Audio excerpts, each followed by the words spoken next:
प्रभुपाद की जय। जय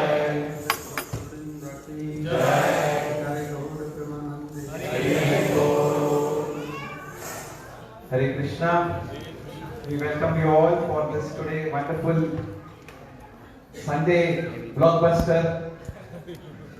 So please join us in welcoming His Holiness Bhakti Purushottam Swami Maharaj by loudly chanting the Hare Krishna Maha Mantra.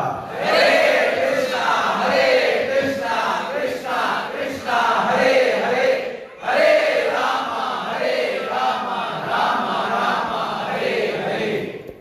Quick introduction. Maharaj does not need introduction, but His Holiness has dedicated and sacrificed his whole life to spread the Sankirtan movement, and under the blessings of Srila Prabhupada and His Holiness Jayapataka Swami Guru Maharaj. Maharaj joined ISKCON in 1978. 45 years of this movement, Maharaj has been dedicating his life. He's held many senior positions. Maharaj has been president for Bhubaneswar for 5 years from 1980 to 87. Subsequently, Maharaj has held a number of zonal secretary positions.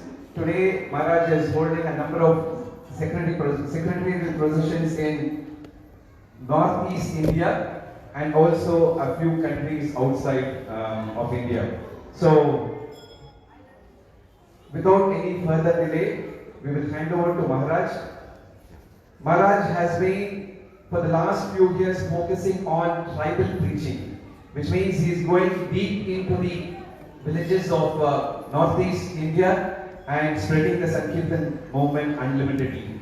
So we thank Maharaj for coming here and blessing us and giving us association. Let us chant the Hare Krishna Maha Mantra loudly. Hare Krishna, Krishna Krishna, Hare Hare, Hare Rama, Rama Rama, Hare Hare. Interestingly, today's topic is also about how do you spread and teach in tribal villages. So very important thing. Very difficult to preach in cities itself. You all agree? But imagine the language, the kind of thought process, what they have. Maharaj has dedicated his life to do that, and he will share his experiences and share all this knowledge. I request 2-3 things. Please put your mobile phones in silent mode or flight mode, and also the little children in silent mode. Thank you very much. So His Grace Gurnath Prabhu will give the Kannada translation. We'll continue with Hare Krishna Maharaj. Thank you. They don't understand Hindi. We understand. Hindi कौन हिंदी समझ सकता है?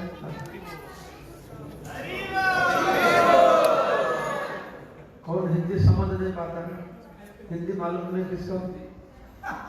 अरे हिंदुस्तान है हमारा। But when they speak Hindi, better for them, ना? And save time. हाँ, हिंदी में बोलने से time save होगा। 2-3 समझते नहीं, वो कन्नड़ में जा सकते हैं। हरे कृष्ण।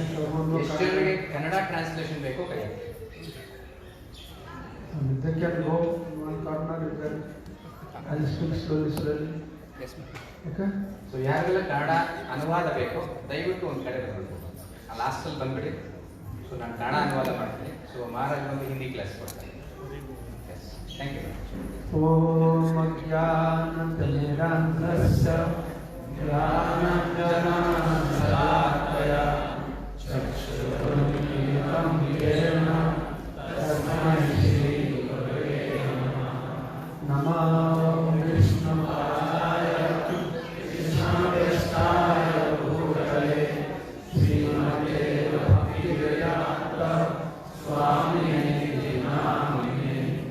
ನಮಸ್ತೆ सरस्वती देवे गौरवाणी प्रचारिणे निर्विशेष शून्यवादी पाश्चात्यदेशधारिणे. जय श्री कृष्ण चैतन्य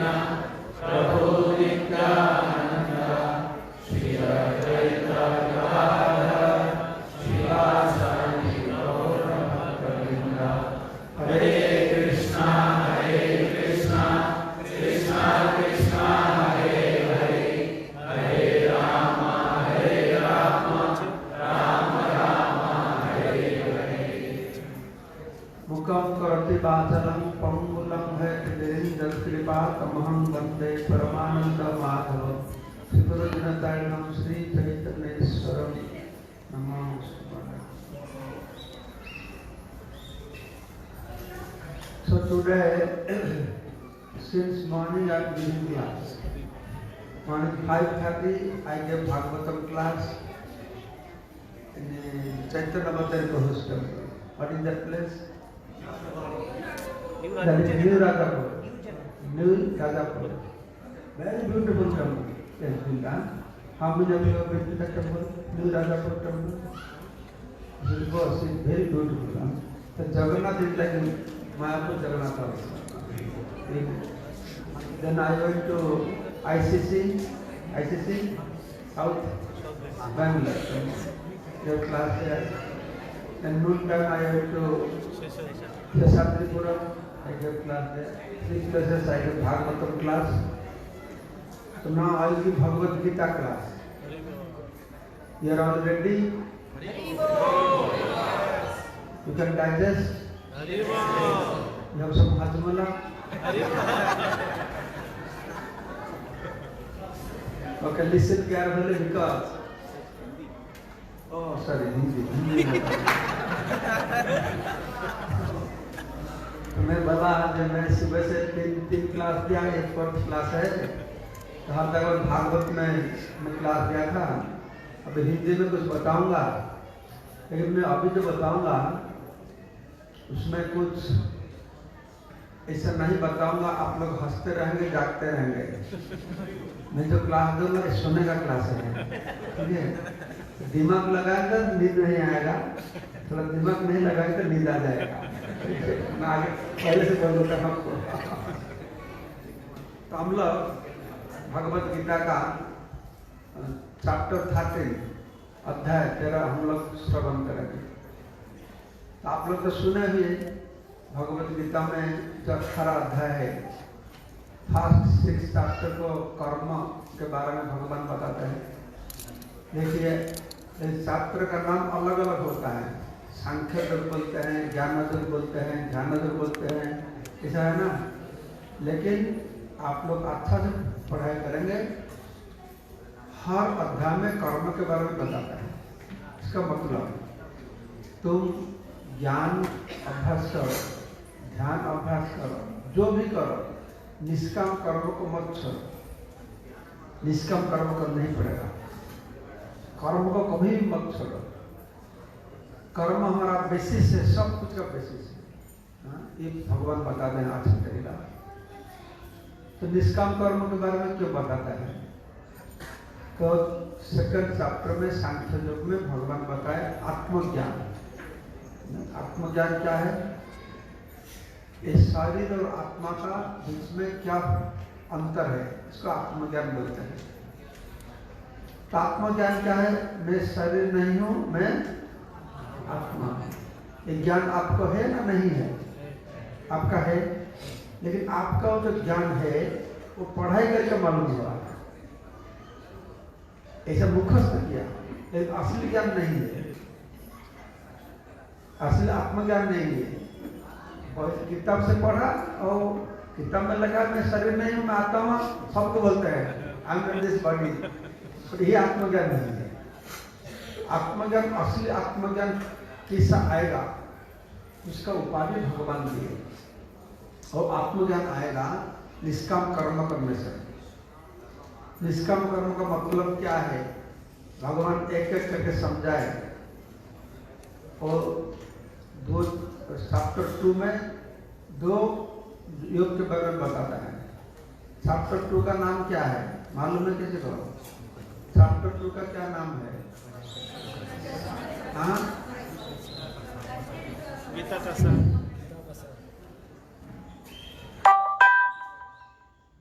गीता का सार लिखा है ऐसा? हाँ? और गीता का सार लिखा है, लेकिन वो अध्याय का नाम है सांख्य योग। लेकिन वो तो दो योग के बारे में बताते हैं, एक सांख्य योग है और एक बुद्धि योग है। तो बुद्धि योग में, बुद्धि योग का मतलब निष्काम कर्म योग। निष्काम कर्म का मतलब क्या है? तुम कर्म करो, फल का आशा मत करो, ऐसा कर्म करने के लिए मन लगेगा? मैं कर्म करूंगा, फल का आशा नहीं करूंगा, कैसा हो सकता है? तो भगवान ने बोलते ठीक है, तुम फल कर्म करो फल के लिए, लेकिन उतना आसक्त मत हो, फल के प्रति आसक्त मत हो। फिर इसके बाद बोले ठीक है, तुम कर्म करके फल पाओगे, थोड़ा आसक्त भी रखो, लेकिन वो फल में अच्छा हुआ बुरा हुआ इसको समान करके मानो। लाभ होता है, नुकसान होता है, तो समान करके मानो। ये है निष्काम कर्म का डेफिनेशन, ठीक है। और लास्ट लाइन में क्या होता है? निष्काम कर्म, असली निष्काम कर्म को कब बनता है? ना इसी भाव से कर्म करते हुए कर्म का फल जब भगवान को दिया जाता है वो निष्काम कर्म होता है। जब तक भगवान को दिया नहीं जाता है वो निष्काम कर्म नहीं होता। तो निष्काम कर्म करने से क्या होगा, क्या फल मिलेगा? निष्काम कर्म करने का लक्ष्य क्या है? निष्काम कर्म कौन सा लोग निष्काम करता है? तो ज्ञानी लोगों ने निष्काम कर्म करते हैं, समझते हैं? निष्काम कर्म का लक्ष्य है क्या है? ना ज्ञान लाभ करना। कौन सा ज्ञान? कौन सा ज्ञान? आत्मज्ञान। आत्मज्ञान, समझते हैं? आत्मज्ञान। तो आत्मज्ञान कैसे मिलेगा? निष्काम करने से चित्त शुद्धि होता है, चित्त शुद्धि होता है। चित्त शुद्धि होने से आत्मज्ञान होता है। जब तक चित्त शुद्धि नहीं होता है तब तक आत्मज्ञान नहीं होता है। तो भगवान पूरा 6 अध्याय में निष्काम कर्म के बारे में बताया, फिर 6 भक्ति के बारे में बताया। अभी चैप्टर 13 से 18 तक ज्ञान सकट, ज्ञान के बारे में बताया। तो अर्जुन भगवान को एक प्रश्न करेंगे। जो भगवत गीता है, अर्जुन भगवान को 16 प्रश्न पूछे थे। वो 16 प्रश्न का जो उत्तर है वो ये भगवत गीता है। जैसे भागवत में सौनकादि ऋषि लोगों ने सूत गोस्वामी को कुछ प्रश्न किए थे। कितना प्रश्न किए थे? 6 प्रश्न किए थे, जिसका उत्तर स्वरूप वो भागवत में बताया। सुखदेव गोस्वामी को परीक्षित महाराज ने प्रश्न पूछे थे, एक प्रश्न पूछे थे, एक प्रश्न, तो उसका उत्तर स्वरूप और सुखदेव भागवत बताया। इस समय अर्जुन भगवत गीता में कृष्ण भगवान को 16 प्रश्न पूछा। तो एक प्रश्न हम लोग आज श्रवण करेंगे। आप लोग मेरा बच्चे बच्चे बोलेंगे। ओम नमः भगवते वासुदेवाय, ओम नमः भगवते वासुदेवाय, ओम नमः भगवते वासुदेवाय।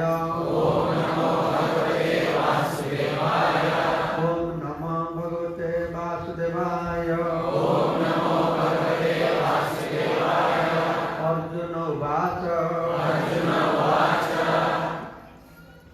प्रकृतिं पुरुषं चैव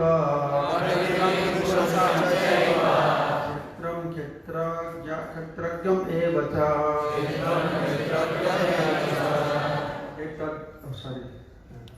एतद्वेदितुमिच्छामि ज्ञानं ज्ञेयं च केशव। इस प्रश्न में 6 बात पूछते हैं। अर्जुन भगवान का पास पूछते हैं, प्रकृति पुरुषम चैव, प्रकृति और पुरुष, क्षेत्रज्ञम एव च, क्षेत्र और क्षेत्रज्ञ, एतम वेदितुम इच्छा, इसके बारे में मैं जानकारी करना चाहता हूँ। ये 4 हो गया, प्रकृति, पुरुष, क्षेत्र, क्षेत्रज्ञ। याद रहेगा क्या है? प्रकृति और दोनों है। तो एतद् वेदितुमिच्छामि ज्ञानम ज्ञेयं च केशव, ज्ञान और ज्ञेय कितना हो टोटल? प्रकृति, पुरुष, क्षेत्र, क्षेत्रज्ञ ज्ञान। ये भगवत गीता में इस प्रश्न का जो भगवान उत्तर देंगे ये बहुत गुरुत्वपूर्ण है। इस प्रश्न का उत्तर सही तरीका लोगों को मालूम नहीं होता है, इसीलिए बहुत पथभ्रष्ट होता है। सिर्फ मूर्ख लोगों के लिए नहीं, जो ज्ञानी लोग होता है वो लोग भी पथभ्रष्ट होता है। तो ज्ञानी लोग, जो ज्ञानी होता है मूर्ख होता है, वो क्या अंतर है? तो मूर्ख लोगों ने सोचते हैं मैं शरीर हूं, ये मूर्ख है, इसका आत्मज्ञान नहीं है। मैं आत्मा हूं, चिन्मय आत्मा हूं, एक भौतिक शरीर नहीं हूं, ऐसा करके जो मानते हैं वो मूर्ख है। जो ज्ञानी होता है उनको मालूम होता है कि मैं शरीर नहीं हूं, मैं आत्मा हूं। तो ज्ञानी और अज्ञानी ये दोनों का अंदर में क्या प्रॉब्लम है इधर समझाता है। क्योंकि जो ज्ञानी लोग सोचते हैं मैं शरीर नहीं हूं, मैं आत्मा हूं, लेकिन वो सोचते हैं मैं सिर्फ आत्मा नहीं हूं, मैं परमात्मा हूं। वो लोगों ने आत्मा परमात्मा बीच में क्या फर्क है इसको मानते नहीं, जानते नहीं। तो दो स्टेप याद रखना, एक है शरीर और आत्मा का बीच में क्या अंतर है, ठीक है। और सेकंड, आत्मा परमात्मा के बीच में क्या अंतर है।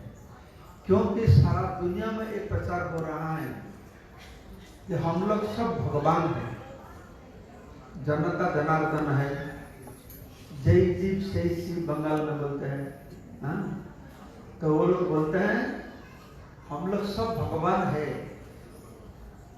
लेकिन हमारा समस्या क्या है, मैं भगवान हूं लेकिन मैं भूल गया मैं भगवान हूं। फिर तुम समझ पाएंगे तुम भगवान है तो बस मोक्ष हो जाएगा। ये प्रचार हो रहा है दुनिया। इसीलिए हमारे हिंदू समाज में इतना सारे भगवान है। मुसलमान का इतना भगवान नहीं है, एक अल्लाह। क्रिश्चियन का एक गॉड, सब एक एक करके मानते हैं। तो हिंदू लोगों का कितना भगवान है? हाँ, ओनली 33 करोड़ है, केवल 33 करोड़ है। और हिंदू लोग इतना भगवान को प्यार करते हैं, वो 33 करोड़ भी यथेष्ट नहीं होता है। देखो भारत में कितना सारे भगवान है, ना भगवान बना। प्रभुपाद ने बोलते हैं भारत में, बांग्लादेश में भगवान का फैक्ट्री बैठा है। क्यों? न इस तत्व को मालूम नहीं होता है। देवता को भगवान करके मानते हैं, गुरु को भगवान करके मानते हैं, सबको भगवान करके मानते हैं। और बंगाल में बोलता है तुम भगवान को किधर ढूंढते हैं, तुम्हारा सामने में सब भगवान बैठा है, ऐसा प्रचार करते हैं। कितना भगवान इधर बैठे हो आप लोग, हाथ उठाओ। एक भी नहीं, हमारा नसीब में एक भी भगवान मिला नहीं। लेकिन एक अब तो इसी फिलोसफी का प्रचार किया जाता है, लेकिन वो सही बात नहीं। इस शिक्षा से हमको ये संदेह दूर होगा। तो भगवान ने 6 प्रश्न पूछे। तो प्रकृति पुरुष से पहले पूछा, क्षेत्र क्षेत्र के पूछे, ज्ञान ज्ञान पूछे। लेकिन भगवान जब उत्तर देते हैं वो प्रकृति पुरुष के बारे में पहले बताया नहीं, पहले बताता है क्षेत्र क्षेत्र क्या है। सुनिए, श्री भगवान उवाच इदं शरीरं कौन्तेय क्षेत्रमिति अभिधीयते एतद्यो वेत्ति तं परप्राहु एतद्यो वेत्ति तं प्राहु क्षेत्रज्ञ इति तद्विदः। तो क्षेत्र क्या है, क्षेत्रज्ञ क्या है? क्षेत्र मतलब क्या है? फील्ड, जमीन होता है ना। तो जमीन क्या है ना, इदम शरीरम, इस शरीर को क्षेत्र बोलता है। इदम शरीरम कौन्तेय क्षेत्रमिति अभिधीयते, इस शरीर को क्षेत्र बोलते हैं। एतद् जो वेत्ति तं प्राहु, इस शरीर के बारे में जिसको मालूम है उनको क्षेत्रज्ञ बोलते हैं, ठीक है। तो आपका शरीर है, आपका शरीर के बारे में आपको मालूम है ना नहीं है? है ना नहीं? क्या मालूम है आपको? एक तो हाँ, मेरा शरीर को मालूम है। क्या मालूम है? मेरा पैर में चिमटी काटेगा तो मेरे को मालूम होता है, पेट में दर्द होता है तो मेरे को मालूम होता है। तुम्हारा पेट में दर्द होगा, मेरे को मालूम नहीं पड़ेगा। ये एक तरीका मेरा शरीर के बारे में मेरे को मालूम है ना? लेकिन भगवान बताएंगे इसका मतलब नहीं तुम क्षेत्रज्ञ हो। क्षेत्रज्ञ क्या है? शरीर क्या है, शरीर का गठन क्या है, कैसा शरीर, कौन सा उपादान में इस शरीर को बनाया गया। भगवान बोलते हैं तत्क्षेत्रम जत दात्रिक। वो क्षेत्र कैसा है, कैसा उपादान से इस क्षेत्र को बनाया हुआ है। जत विकारी, इसका कैसा परिवर्तन होता है। जत जत सच और जत प्रभाव, इसका प्रभाव क्या है, इसको मैं संक्षेप में तुमको बताता हूं इस क्षेत्र के बारे में। तो इस क्षेत्र के बारे में मैं संक्षेप में बताऊंगा, और विस्तार भाव से कौन बताते हैं? भगवान बताए ऋषि भी बहुधा गीतम, मुनि ऋषि लोगों ने इसको बहुत विस्तार से बताया। छंद भी विविधाई पृथक, वेद में जो छंद है वेद में भी विस्तार वर्णन किया गया। ब्रह्मसूत्र पदेश्चैव, ब्रह्मसूत्र वेदांत सूत्र बताया गया। तो ये सब कुछ बताया गया। मैं तुमको संक्षेप में बताऊंगा, तो आप बताएं इस शरीर में क्षेत्रज्ञ हूं, इस शरीर को मैं जानता हूं। तो भगवान बोलते हैं इस शरीर कौन सा उपादान में तैयार हुआ, ये मालूम है? बताओ, किसको मालूम है? यस, हाँ, पंचभूत है। और क्या है? मन बुद्धि अहंकार है। और क्या है? और क्या है? पंच महाभूत है, मन बुद्धि अहंकार है। और क्या है?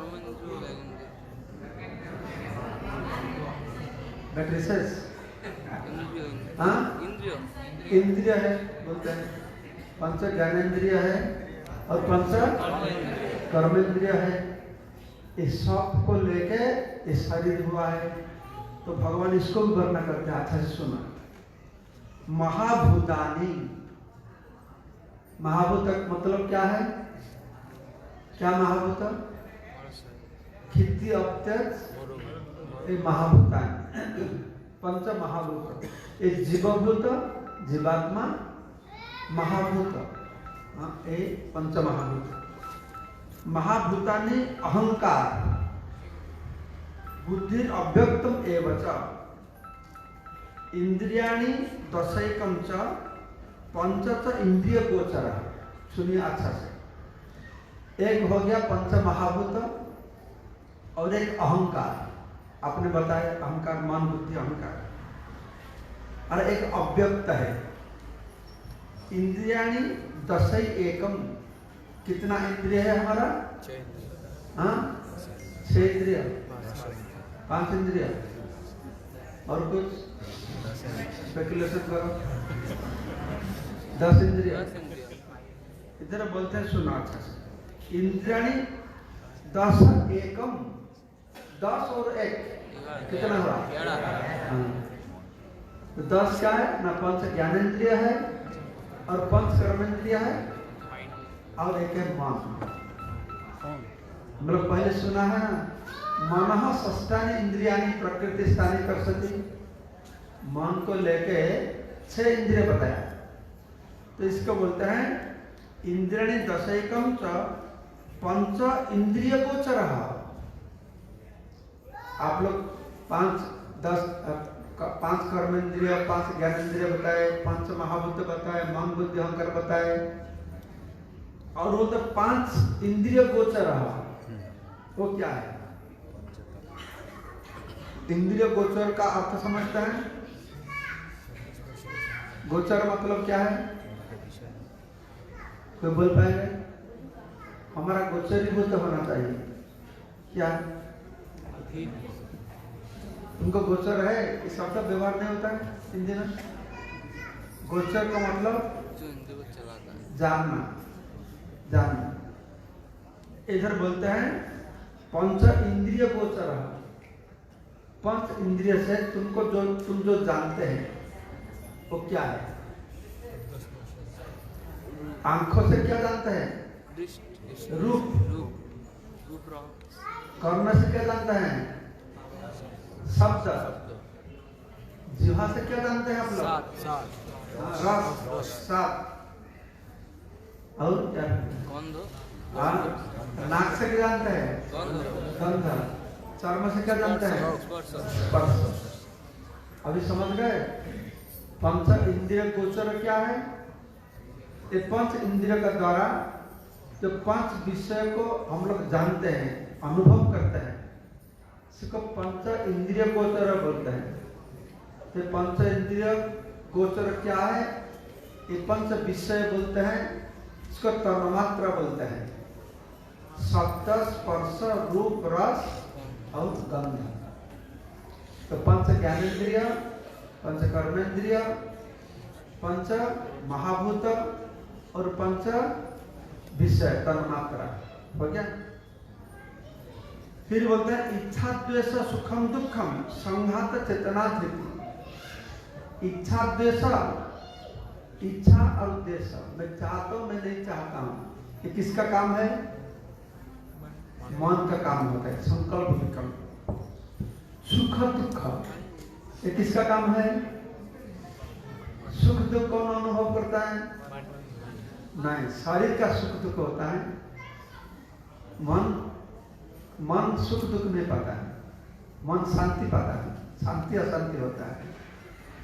मन का इच्छा जैसा होता है असंघात। इस सब का मिश्रण का फल इस शरीर को प्राप्त होता है। एतत् क्षेत्रम समास है, इसको बोलते हैं क्षेत्र। हम लोग बाहर जाएंगे, पूछेंगे तुमको तुम्हारा शरीर के बारे में मालूम है? वो बता पाएगा? इसे बता पाएगा? ये बता पाएगा? हाँ मेरा मालूम है। क्या मालूम है? तुम्हारा शरीर क्या देकर बनाया है? ओ मांस है, खून है, बोन है, इतना तक बोला पाएगा ना? अब भगवान ने बताया नहीं नहीं, ये सब तक बताया बनाया तुम्हारा शरीर। इसको बोलते हैं, ऐसा जो उसको मालूम है क्षेत्र के बारे में, उसको बोलते हैं क्षेत्रज्ञ। ये मालूम हुआ क्षेत्रज्ञ? क्षेत्र क्या है? क्षेत्र किसको बोलता है? शरीर को। और शरीर कैसा बनाया, ये सब डिटेल इस श्लोक में भगवान बताते हैं। इसको बोलते हैं क्षेत्रज्ञ। उस शरीर के बारे में उसको मालूम है।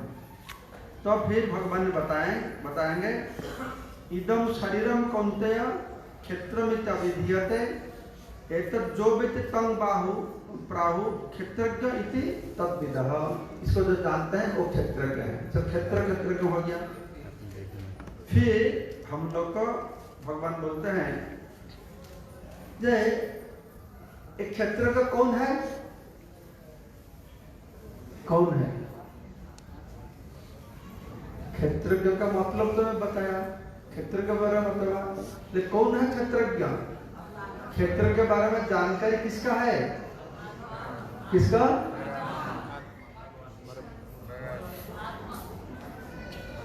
कौन है? आत्मा और परमात्मा। कोई बोलते हैं आत्मा, कोई बोलते हैं परमात्मा। ये दोनों ही ठीक है। इसको पढ़ने से मालूम होता है आत्मा, मैं आत्मा हूं, मेरे को शरीर के बारे में मेरा मालूम हुआ। लेकिन भगवान बोलते नहीं, तुम सिर्फ क्षेत्रज्ञ नहीं हो, क्षेत्रज्ञ तो अपनी मांग भी थी, मैं भी क्षेत्रज्ञ हूं। क्षेत्रज्ञ भी मांग भी थी सर्वक्षेत्रेषु भारत। तो मैं क्षेत्रज्ञ हूं, भगवान परमात्मा रूप में भी क्षेत्रज्ञ है।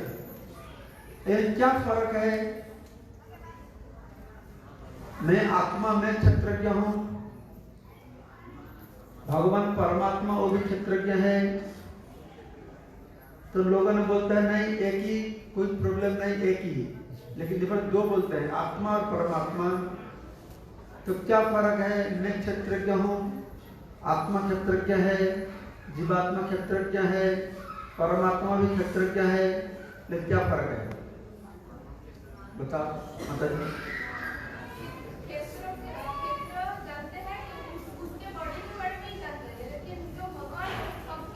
हाँ ये फर्क है ना नहीं? तो जीव भगवान में फर्क है ना नहीं? अजय जीव से इसी बोल देता है, जनता जनार्दन बोल देता है, नर नारायण बोल देते हैं, कैसा होगा? इसीलिए भगवान बोलते हैं सुना क्षेत्रज्ञ चापी मांग विधि, मेरे को मैं भी क्षेत्र का मालूम, इसको जानकारी करना चाहिए। कैसे क्षेत्रज्ञ? ना सर्वक्षेत्र से भारत, सब क्षेत्र में सब शरीर में क्या होता है मेरे को मालूम है। लेकिन तुम तो जीव हो, तुम्हारा शरीर में क्या है तुमको मालूम है, इस सब शरीर में क्या होता है, क्योंकि एक जीवात्मा एक शरीर में रहता है, लेकिन परमात्मा हर शरीर में रहता है, हर अणु में रहता है। तो ये फर्क हुआ।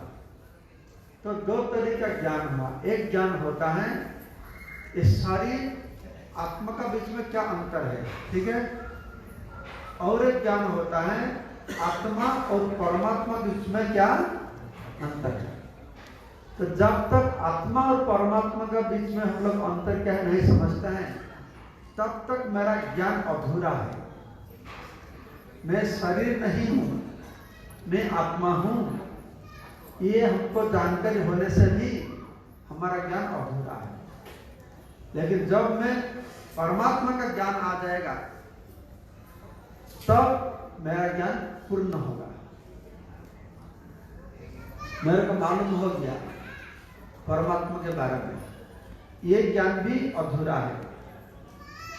जब तक मेरे को ये मालूम नहीं होता है मैं भगवान का अंश हूं, सिर्फ अंश नहीं, मैं भगवान का दास हूं, इसको बोलते हैं आत्मज्ञान। एक कंप्लीट आत्मज्ञान। मैं शरीर नहीं हूं, मैं आत्मा हूं, इतना जानने से आत्मज्ञान हो गया नहीं।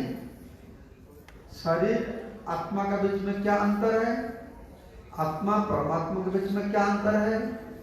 परमात्मा विभु है, आत्मा अनु है। भगवान सेव्य है, आत्मा सेवक है। भगवान मायाधीश है, आत्मा मायाधीन है। इस सब को जानकारी करने पड़ेगा, तो वो ही असली क्षेत्रज्ञ होता है। मैं शरीर नहीं, मैं आत्मा हूं, इतना जानकारी से क्षेत्रज्ञ नहीं हो सकता है। तो इधर बोलते हैं क्षेत्र क्षेत्रज्ञ और ज्ञानम जब तत् ज्ञानम मतम मम। ज्ञान क्या है? हम लोग 6 प्रश्न पूछा था। पहला क्या था याद है? भूल गए। प्रकृति पुरुष,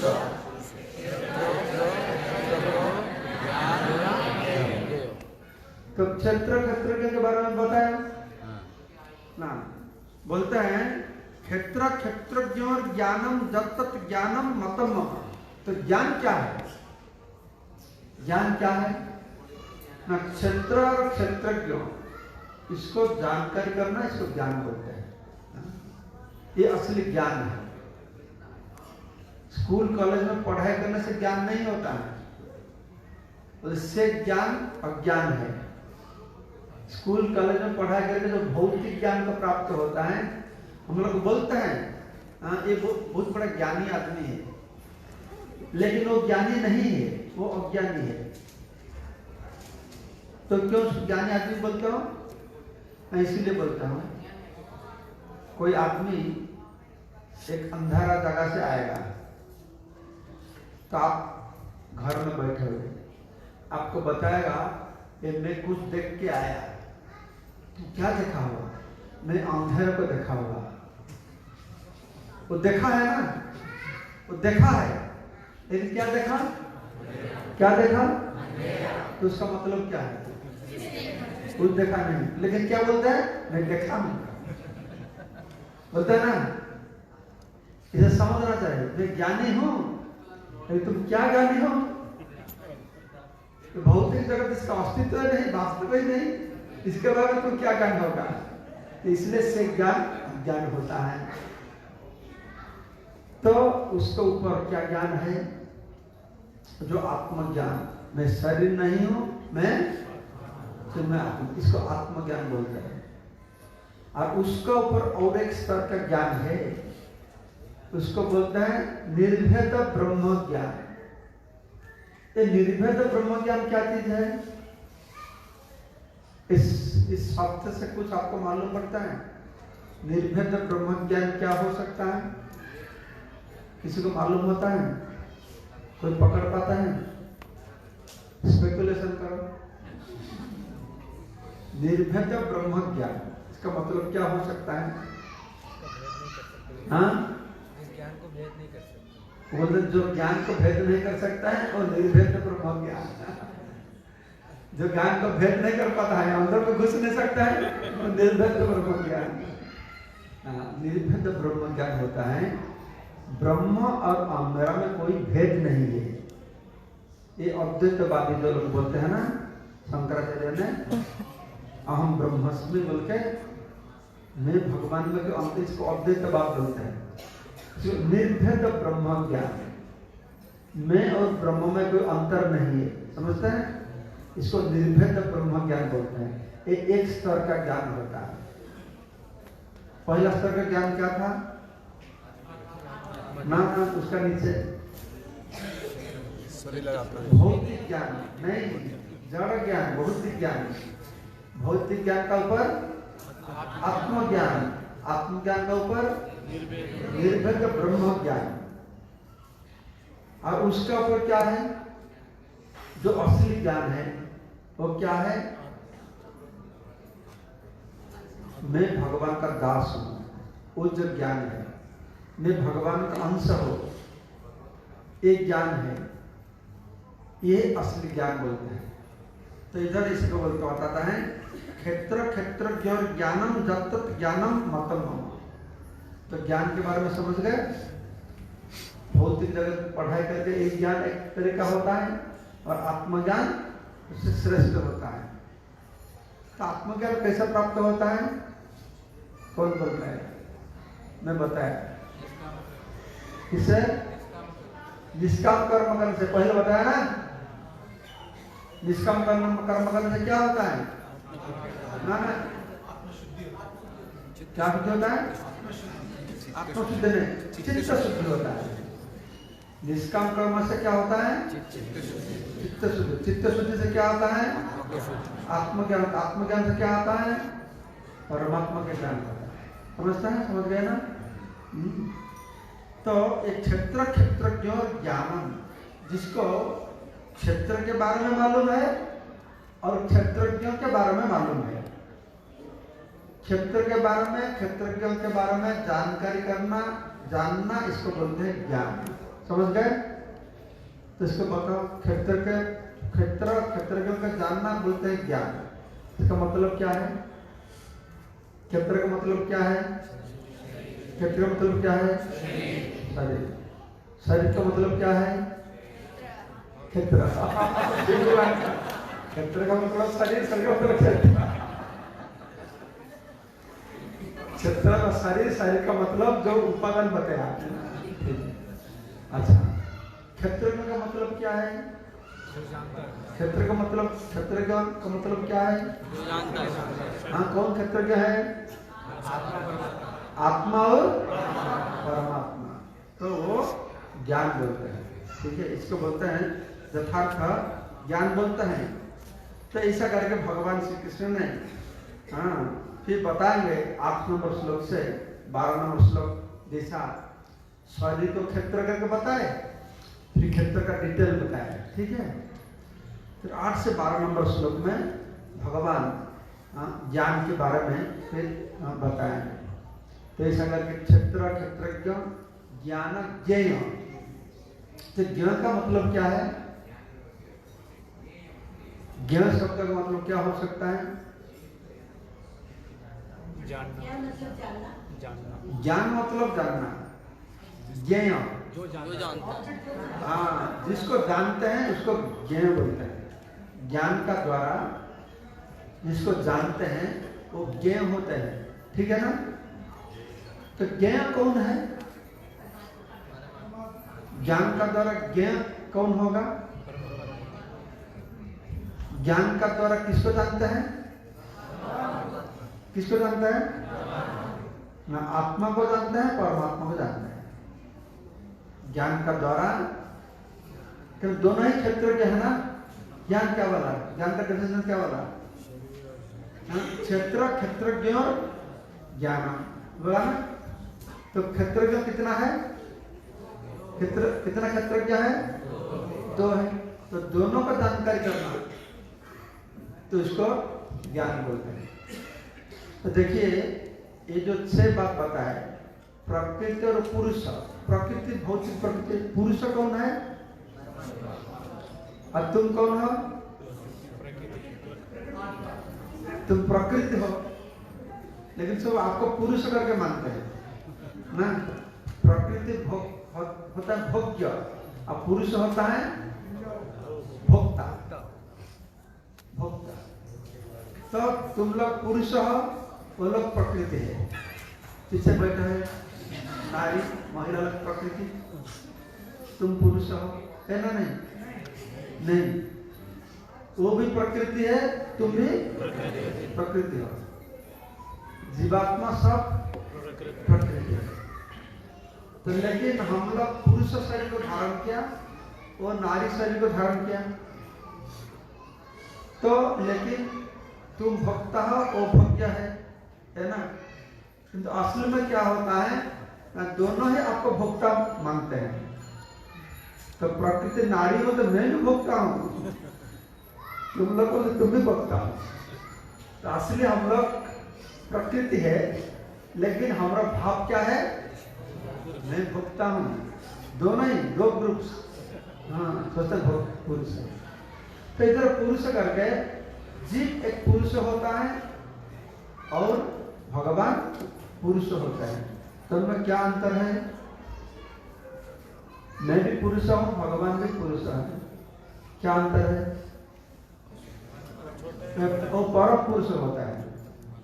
अब अभी मैं अंत में इसी बात को बता के हमारा क्लास खत्म करूंगा। 6 था, 6 प्रकृति पुरुष और क्षेत्रज्ञ ज्ञान तो क्षेत्र शरीर हो गया। क्षेत्रज्ञ कितना है? 2 है। क्या क्या? ज्ञान मालूम हो गया। क्या ज्ञान का डेफिनेशन है? क्षेत्र, क्षेत्रज्ञ को मालूम है। ज्ञान कितना है? 2 है। कौन है? क्षेत्रज्ञ आत्मा परमात्मा, और ज्ञेय आत्मा परमात्मा, और पुरुष आत्मा परमात्मा, दोनों के पुरुष करके माना जाता है। तो इसका मतलब हम लोगों को दृढ़ता के साथ इस बात को अच्छा जानकारी करना चाहिए, ये हमारा और भगवान का बीच में क्या अंतर है। जो मायावादी लोग को होता है, निराकारवादी लोग को होते हैं, ज्ञानी लोग को होते हैं, वो लोगों ने क्या बोलते हैं, हमारा भगवान का बीच में कोई अंतर नहीं है, मैं भगवान हूं, इतना ही फर्क है, मैं भगवान हूं इस बात को मैं भूल गया। मैं समझ पाऊंगा मैं भगवान हूं तो मेरे को यही मुख्य है। लेकिन हम लोग वैष्णव लोगों ने क्या बोलते हैं, मैं भगवान हूं इसी बात को भूल गया इसलिए जीव बन गया, ये नहीं है। मैं भगवान का दास हूं, वो दास हूं उसको भूल गया। माया नफर है चिरदिन भूले, माया का दास होते हुए पुनरपि जन्मम पुनरपि मरणम पुनरपि जननी इतना होता है। तो वो लोगों का व्याख्या है, ये ब्रह्म ब्रह्म जब सत्वगुण का संस्पर्श में आता है तब वो क्या बन जाता है मालूम है? हाँ, मैं सुना, मैं पढ़ा नहीं, इसलिए भक्ति महादेव ने सुना। उन लोगों का बच्चा है जो कृष्ण राम भगवान है ना, ये लोग निराकार ब्रह्म से साकार हुए। निराकार ब्रह्म सत्व गुण का संस्पर्श में आते हुए ये भगवान आए, इससे शरीर को प्राप्त हुए। ठीक है, याद रहेगा। निराकार ब्रह्म सत्व गुण का, 3 गुण तो मालूम है ना, तमोगुण, सत्व गुण का संस्पर्श आपसे भगवान होता है, और रजोगुण का संस्पर्श में आता है ब्रह्म, तब एक जीव बन जाता है। और तमोगुण का संस्पर्श में जब आता है ये भौतिक वस्तु बनते हैं। ये ब्रह्म विवर्त कैसे कुछ बताता है। ब्रह्म गुण का संस्पर्श में आते हुए एक भगवान होता है, जीव होता है, और क्या होता है, भौतिक वस्तु होता है। लेकिन हमारा वैष्णव आचार्यों ने इससे सहमत नहीं होता है। जो ब्रह्म परम ब्रह्म वो तो माया का नियंता होता है, वो तो गुण का नियंत्रण ही करता होता है। तो वो कैसा माया का संस्पर्श में आकर माया का वशीभूत हो जाएगा। ये जो धारणा लोगों को बताया जाता है, भगवान माया वशीभूत होकर जीव बन गए, फिर माया मुक्त हो जाएगा तो फिर भगवान बन जाएंगे, तो ऐसा करके समझते हैं। तो आप सोचते नहीं, तो ये जो बात आप लोग बताते हैं ऐसा तो आप लोग सुना नहीं कभी। ये ऊपर लेवल में एक बात चल रहा है, ऊपर लेवल में, तो इसका प्रभाव नीचे लेवल में पड़ता है। इसलिए हमारे हिंदू समाज में इतना सारे भगवान का प्रभाव है। सबको भगवान भगवान करके मानते हैं। जय जीव से शिव बोलते हैं, जनता जनार्दन बोलते हैं। सुना है जनता जनार्दन? सुना है आप लोग? किससे सुना है? आजकल कौन ज्यादा बोलते हैं इस वर्ड को? कौन? नेता लोग। नेता कौन सा नेता? ज्यादा मोदी ने बताता है इसको। हाँ, हर समय जनता जनार्दन। मैं मोदी से इसको सुनकर मेरे को अच्छा नहीं लगता था। ये हर से जनता जनार्दन, मैं सोचता पल्ले राजनीति लोग तो बोलेंगे ही जनता जनार्दन है, तुमसे भगवान है, तो वो लोग के लिए जनता ही जनार्दन नहीं है कि उन लोग का भाग्य तो निर्भर करना है ना लोगों का ऊपर। हमको भगवान नियंत्रण करता है, नेता को क्यों नियंत्रण करता है? जनता, इसलिए उन लोग का जनता ही जनार्दन है। लेकिन एक बात मेरे को अच्छा लगा, नरेंद्र मोदी ने मुझे गीता का श्लोक मालूम है उनको। ऐसा तो अच्छा भक्तिमान व्यक्ति है, मंदिर जाता है, फिर हमारा इसका भक्त वैसे लंबा दंडवत करता है ना, वैसे लंबा दंडवत करता है। हाँ, देखा नहीं आप लोग वीडियो में? हाँ, सब तीर्थ स्थान पर जाता है, तीर्थ स्थान को बहुत अच्छा काम करता है।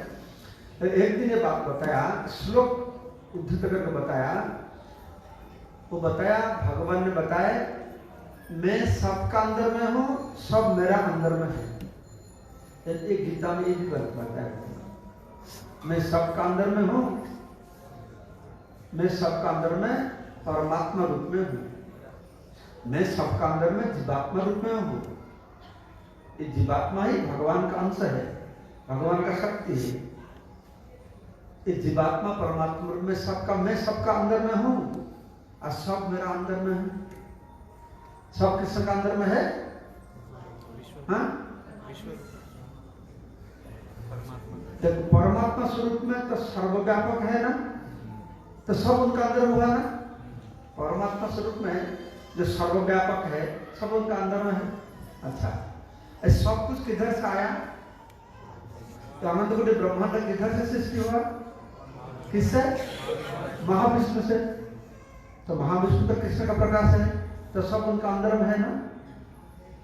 तो फिर दूसरा बात ये, ऐसा नहीं महाविष्णु स्वरूप में सब कुछ उसका अंदर में है, परमात्मा स्वरूप में सब कुछ उसका अंदर में, उतना ही नहीं, उसका अंदर में ही सब कुछ है। तो देखा है ना, किसको दिखाया? महादशरथ को दिखाया, अर्जुन को भी उनका विश्व रूप दिखाया। तो सब कुछ हमारा अंदर, मेरा अंदर में है, मैं सबका अंदर में हूँ। तो ये भगवान का विभूति होता है। तो विभूति जो मैं बताता है, ये भगवान का ऐश्वर्य होता है, भगवान का विभूति होता है। किसका विभूति होता है? जो ऐश्वर्य है, मैं सबका अंदर में हूं, सब मेरा अंदर में है। ये कौन है ये लोग? कौन? किसका अंदर में सब कुछ है? कौन सबका अंदर में है? कौन बोल पाएगा?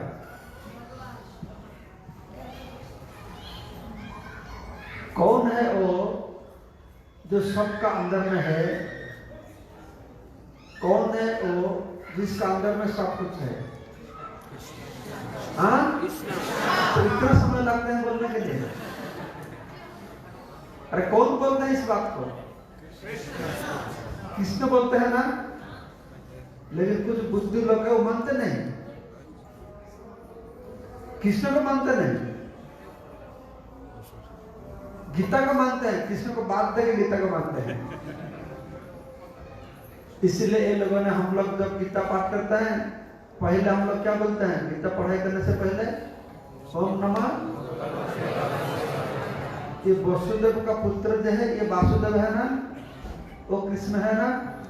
लेकिन कुछ कुछ लोग है वो ओम नमः भगवते वासुदेव नहीं बोलेंगे, वो लोग बोलेंगे ओम परमात्मा ने नमः, परमात्मा ने नमः। गीता में बताता है ये परमात्मा कौन है? कौन परमात्मा है? कृष्ण है। ब्रह्म कौन है? निराकार ब्रह्म कौन है? कृष्ण है। गीता में भगवान कृष्ण स्वयं बताए ब्रह्मांडम ही प्रतिष्ठा, ये ब्रह्म मेरे को आश्रय करके बैठा है। सूरज है, सूरज का रोशनी है, सूरज का रोशनी किसको आश्रय करके रहते हैं? सूरज को, है ना। तो निराकार ब्रह्म ज्योति ब्रह्म मेरे को आश्रय करके रहते हैं। परमात्मा मेरा आश्रय में है, जीवात्मा मेरा आश्रय में है। सब कुछ किसका आश्रय में है? किसका आश्रय में है? ये है ज्ञान।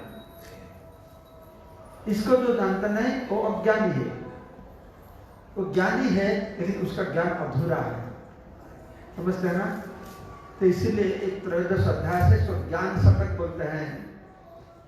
इसमें जो भगवान दिए, इस ज्ञान को मालूम होगा तो हम लोग क्या करेंगे ना, भगवान को बस आत्मसमर्पण कर पाएंगे। ओ ऐसा है भगवान। लेकिन इतना तो लोगों को मालूम नहीं होता है। मंदिर में जाते हैं, पूजा देते हैं, थोड़ा दक्षिणा देते हैं, भगवान धनम दे, जन्म दे, दशम दे, भगवान तुम्हारा काम हो गया, मेरा काम हो गया। उतना ही, इतना ही हमारा ज्ञान इतना ही सीमित रहेगा, तब हम कैसा हमारा सत्य मार्ग पर चल पाएंगे। आज का इतना लोग तो क्रिश्चियन बन जाता है, मुस्लिम बन, हिंदू लोग बन जाते, क्यों?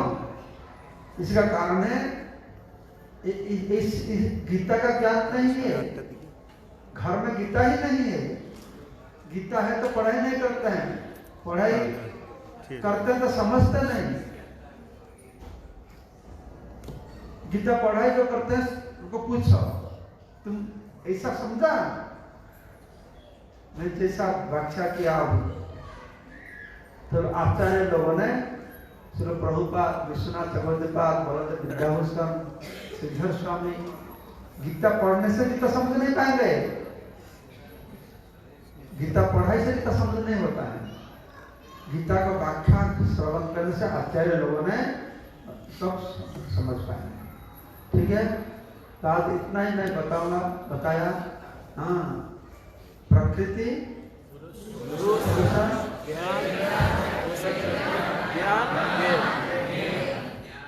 तो इतना डाइजेस्ट करो। ठीक है, इतना जिद न होने से फिर और खाएंगे। हरे कृष्ण प्रभुपाद की जय, भक्त वृंदा की जय।